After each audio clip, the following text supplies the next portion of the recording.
Hey everyone, so my name is Alondra, and this is one of my very first attempts at YouTube or posting a YouTube video of my own. And first of all, I want to give a big thanks to everyone who has been showing their support for Sexual Assault Awareness Month, which is, if you guys didn't know, the month of April. Also, I want to give a big thanks to everyone who came out tonight to the event Take Back the Night at my university. Maybe other universities do this, and that's awesome. But there was a great turnout today, and I really appreciate that. If you were there, you saw me speak, and you got to hear me, got to hear my story. If you weren't, I had someone record it. Not the best quality, but you still hear the message, and I'll be uploading it after this. Also, in my talk at this event, I talked about this notebook of mine, and I actually have it here. This notebook of mine is something I mentioned at this event, Take Back the Night, but that's because it's special. It's a super special notebook, but it's very traumatizing. My counselor had originally given me the idea to write things down in order to help me cope, because I never felt like I could just turn to anyone. I felt like I would be judged or wouldn't be understood about, my experience or what I was feeling. And so I resorted to this notebook a lot, and I would write. And because of this, I wrote some really bizarre things, really sad things to me. Some of the things I wrote was about my pain, my anger. My anger would be because of the rape that I went through, to say bluntly. But also, throughout this notebook, I would also make attempts of trying to be optimistic, trying to help myself get out of this depression, and then I would just resort to different things. There's also suicide notes that I had written to my parents and to my boyfriend at the time, which I have not shown them this, and it would kind of hurt to do it, but it's in here. And also, another thing about this is that it did help me cope, but I knew if I kept it after I was trying to make some progress, that I would just keep traumatizing myself by rereading, the incident about the rape, or rereading the suicide notes. And so I gave it to my counselor. It's a super great idea, because that way I wasn't going to be torturing myself. But for this particular event, as you may see in the other video, I asked for it back so I could be able to talk to people. But some things, like if you watch that video, you'll hear about it. But other things I wanted to mention was just that this does help cope. So if you ever feel alone, write it down. Maybe make a specific notebook like I did, write it down and throw it away. Don't put your name on it if you don't want people to know. It can help. It helps gets it at least out of your mind, and makes it feel like you're at least saying it to someone. Also, another thing is that the incident I talked about today at Take Back the Night was not the only incident that had happened to me. As I was growing up, I was assaulted over and over again by one of my cousins, which at the time I didn't realize it was wrong. I knew it was wrong. That's why I never told on him, because I felt a little ashamed of it as well, because I didn't know what to do. And then my virginity was taken through a rape. And I just know countless times that I have said no to someone, and they just continue, and it's been like someone I'm either in a relationship with, and I have to explain to them afterwards. I was like, when I say no, it means no, and that's something that I really want to push. Don't be afraid to be assertive. Let them know that a no, if you mean no, don't be playful about it, because then they'll act dumb and think that, oh, she's just messing around and she still wants more. If you want them to stop, say no, like, I don't feel good, or anything. Just don't let them continue. And if they don't respect those boundaries, reanalyze who you're socializing with or who you're doing these things with, because I had to do that many times.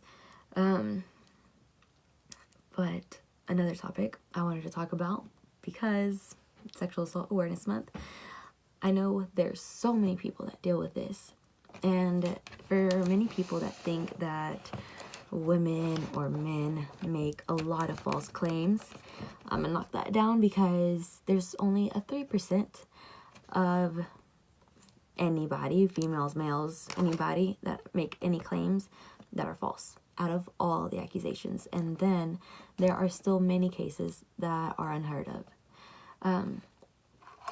And it's killer, because, you know, in our society, it's very hard, because people get attacked many times. People get criticized, or whenever you're dealing with the side effects of going through this, about going through a sexual assault, there can be anything. You can break down at any given moment. There can be anxiety, depression, PTSD, flashbacks, and they can happen out of nowhere. And people don't understand that. Or you can act out without really wanting to. And people just judge that instead of being there with you. And that's one thing, that if you are just a supporter and you're trying to support someone that's going through the same thing, you don't have to say anything. If you're out of words, you can say that. Say, I don't know what to say, but I'm here with you. Feel free to vent, feel free to cry, feel free to give me a hug, I'll hug you. And just being there is super important. Another thing, please, if someone has a breakdown about any of these situations, don't call them dramatic. Please do not call them any names whatsoever. The stuff, it's very hard to explain. You go through it, and yes, you can do better, and you can be doing super well in your life, but some things just happen, and things hit you so hard. With that being said, if someone's acting out, but they explain later, like, you know, why it was, and if it was because of this, don't continue to criticize them. It's not through selfishness, because trust me, if I could stop all the flashbacks, if I could get rid of the depression that actually arose from this trauma, from the rape, then I would. But it's not just from the snap of fingers. I can't just say, okay, I'm not going to be depressed today. No, it's definitely not like that. Can definitely be biological, which I could get into that, but, you know, neurotransmitters, sometimes there's either too many, not enough, the receptors aren't connecting, etc. But because of this, I just want to say, if you are a survivor, being strong does not mean hiding it. It does not mean keeping it to yourself so you don't hurt others. It means feeling what you're feeling in the moment, and that can be repetitive or kind of confusing. But if you are sad, let yourself be sad. Don't try to mask it so much with all this happiness and pretending like everything's perfectly fine, because it builds up. It builds up, and then when you explode, that's when people are like, where is this coming from? And it's best to just slowly get that out, because when you explode, then you might actually hurt someone, and then just regret ever speaking, and it's just worse on you. So please, if you want to share a story, you don't know who to talk to, message me, contact me, try to find me. I'm always open ears. I've had many people tell me their story, and I'm with whatever, this is super important to me, and I advocate for this so much. So please reach out to me. If there is a counselor near you, reach out to one of the counselors. If you didn't feel comfortable with that counselor, try another one. Don't just say all counselors are the same. It's not like that. Some fit better than others. They're trying. A friend, a professor, a family member, anything. Anything helps.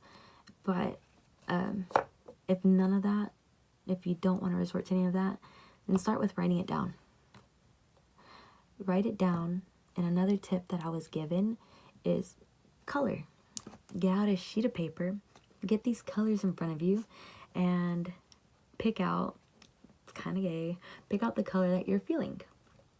So let's say, like, for example, I used to be very angry. I did this one time. I picked black because I was just furious. I felt like there was just a huge hole in me, and I just scribbled.